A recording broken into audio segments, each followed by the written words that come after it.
Hey, welcome to Leaving Crazy Town with Finn and Sarah. What are we going to talk about today, Sarah? Hello, Finn. Hey, everybody. Today we're going to talk about this saying that a friend of mine, actually a sponsee, told me the other day. And we're going to give examples of this in our lives and why it doesn't work.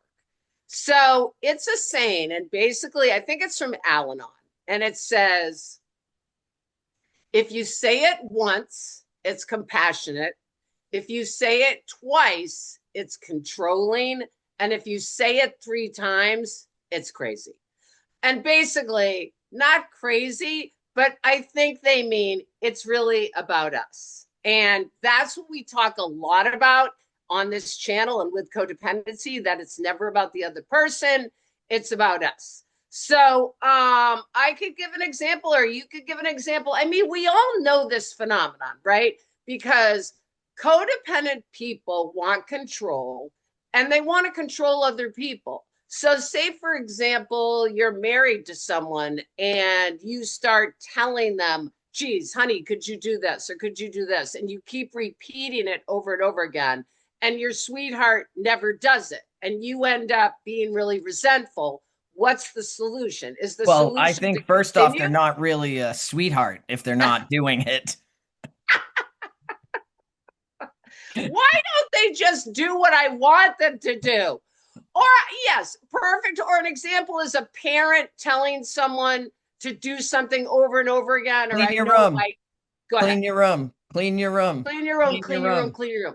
Yeah, or a boss. I mean, my father had this assistant that this is so crazy. For years, she wasn't a great assistant and it would drive him crazy, but he didn't want to let her go. And so he complained about her all the time and he would pester her all the time. And of course, it never worked out.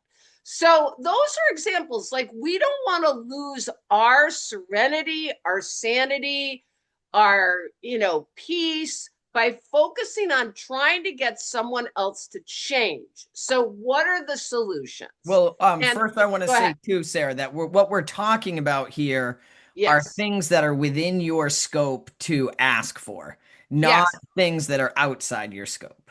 Brilliant. I Yeah. had asked Margaret to write another fourth step, and then I asked her, and then I asked her again, and then I modeled for her. I would say I'm going to write mine, and just things like that.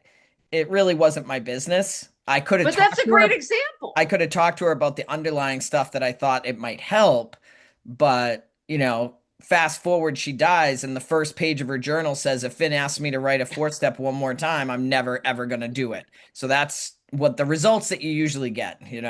Yes, the results are the person just gets resentful. And I know from myself, when I've been in relationships and someone kind of, it happened recently. My sweetie asked me to do something and I know how to do it. And it wasn't really on his time schedule. And he started asking me these kind of like questions that kind of tried to make it look like he wasn't asking me, like in a backwards way. And I finally said to him, do you not believe I can do this? And what it does to the other person is it really infantilizes them. When I'm codependent with my son and ask him 5 times when he was 10, do you have your coat? Do you have your coat? Do you have your coat? It's acting like he doesn't know whether he needs a coat or not. So it doesn't help the relationship or the person. And it's really about us. So, what do we need to do about it? Thoughts? Well, I would say if it's something that you need done or you want done or that's affecting your relationship, that when you Excuse me. ask them about doing it, you be clear about what your expectations are. So, for instance, the example you Perfect. gave, the timeline, like if I make a request of someone and they agree to it, I will also make it clear, like, do you think you'd be able to do it by this time? Or could you please get this done by this time? So I'd be very clear about my request. Perfect. One. Yes. Um, and I would also explain why I'm making the request Yes. because if I'm just saying, do this, do this, do this, and they don't know what the underlying reason I want it done for is, it might not be a priority in their life. Yes. Yes. Perfect suggestions. And it's making me think of also kind of the origin of codependency, which is someone who's with someone who's a substance abuser. And what happens? I start telling them they need to get sober. They need to get sober. Oh God, you're driving me crazy. You need to get sober. You need to do this. And all that happens is the person just gets more and more resentful and it's like, screw you, I'm never going to get sober. And so one of the tools is adding to the ones Finn's giving are, I'm going to now just say what the consequence is going to be. So I'm going to say, honey, I love you. I care about you. It doesn't seem like you're interested in Mhm. getting sober, but if you can't get sober by such and such, then I'm going to have to ask you to leave. So it's just saying in a really loving way to someone, and this happens in relationships all the time outside of people that are substance abusers. If you can't do X, then I'm going to take the action. And really that's what codependency recovery is about. It's thinking about how is it affecting me? And if this other person isn't going to change, what do I need to do? Yeah. Okay. Yeah. Yeah, and then of course, if what we're saying, the skill or the solution is to set a boundary and a Yes. consequence, it doesn't help if you don't follow through. So Amen. maybe throwing someone out of the house, if you're asking them to get sober, isn't something you're really ready to do. Yes.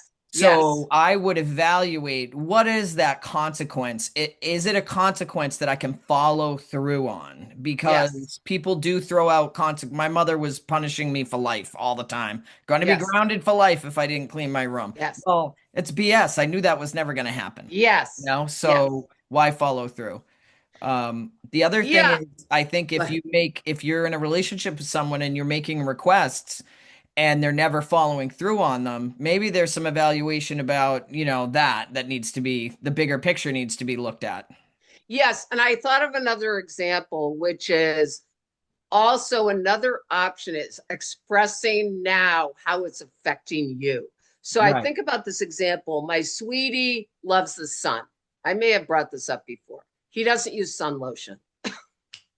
So we have gone to the beach several times. P.S. My mother died of skin cancer. So it's like so I started saying to him, hey, have you been to a dermatologist recently? And I started asking him literally on a weekly basis, could you make an appointment with a dermatologist? And he kind of said, oh, sure, I'll do that. He kept brushing it off and then it got canceled. And I became to get so upset that finally I just asked him if we could have a conversation.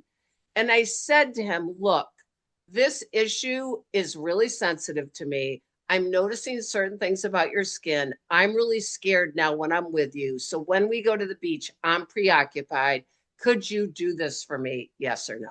So I think he really got it to another degree when I explained what was happening for me rather than bugging him about going to the dermatologist, how him not going to the dermatologist was affecting me. So that's another tool. Okay, And we're he still wrapping may up. have chosen not to go.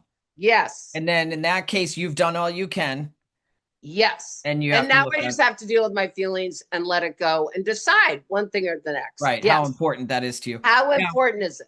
the other thing is, I know for me, and I'm sure many of our listeners feel this way, when people ask me to do something and again and again and again, I really, I would be like, I will be damned if I'm like, Yes. Yes. I might ask, Yes. and if somebody's asking you to do stuff on the flip side and you're not sure what they mean, instead of just ignoring it, ask for clarification. I mean, Yes. clarity is really important.